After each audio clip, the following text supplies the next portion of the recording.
Welcome. In this session in linear data analysis, we'll continue our exploration of spectral methods for data analysis. And now what we'll do is we'll introduce an idea called a distance matrix. So this is a matrix that contains the distances between observations. Suppose we have observation I and observation j. What we can do is we can say that the distance matrix entry ij is the norm of the difference of observation I and observation j.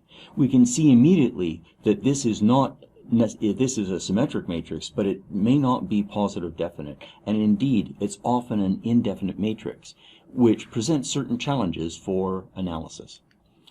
Now what we can do is we can convert a distance matrix into a 0 and 1 adjacency matrix using something that's called an epsilon neighborhood. The idea is that we'll explore this entry ij, and if that entry ij equals 0, then we'll say, well, that means that these two observations are basically the same. And if the distance between them is really far apart, if it's greater than epsilon, then we'll say that these are not adjacent. So in this little sweet spot where it's the distance between two observations is greater than 0, but it's less than epsilon, we'll say we're going to declare that in a graph those observations are connected. And so we can create an adjacency matrix using this equation. We'll take the distance between two vertices, and if it's greater than 0, and if you want to, you can make this 0 some other small number. What we can do is we'll say that observation I and observation j, if the distance between them is positive and it's less than epsilon, then we'll declare these to be adjacent, and it's 0 otherwise. And what we can then do is we can use these distance matrices and this epsilon adjacency matrix to perform two kinds of data analysis. One is we can treat these observations just as observations, and we can find a k-means clustering in them. And then we can use this epsilon neighborhood to transform the data into a graph, and then we can perform spectral analysis on that graph.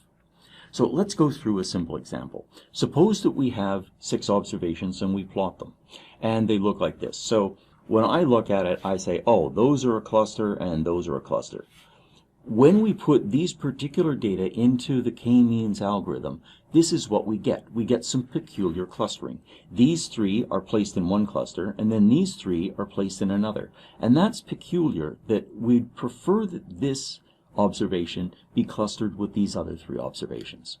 So what we can do is we can use, let's say we observe that the distance here is √2, so what we'll do is we'll use a cutoff of 2. And when we use a cutoff of 2, we then get an adjacency matrix, and we then perform our, in this case, 2 means clustering. And what happens is this observation is now clustered with these other 3, which is our visually desired objective. And so what we could do is we can cluster the data, and then we can cluster a graph of the data, and we can say which one in our application makes more sense. Now, suppose I take these data and I add 2 more observations, so they look like this. When I look at it, I say, oh, I think there are 3 clusters. I think there's a cluster here, and a cluster here, and now there's an extra cluster over here.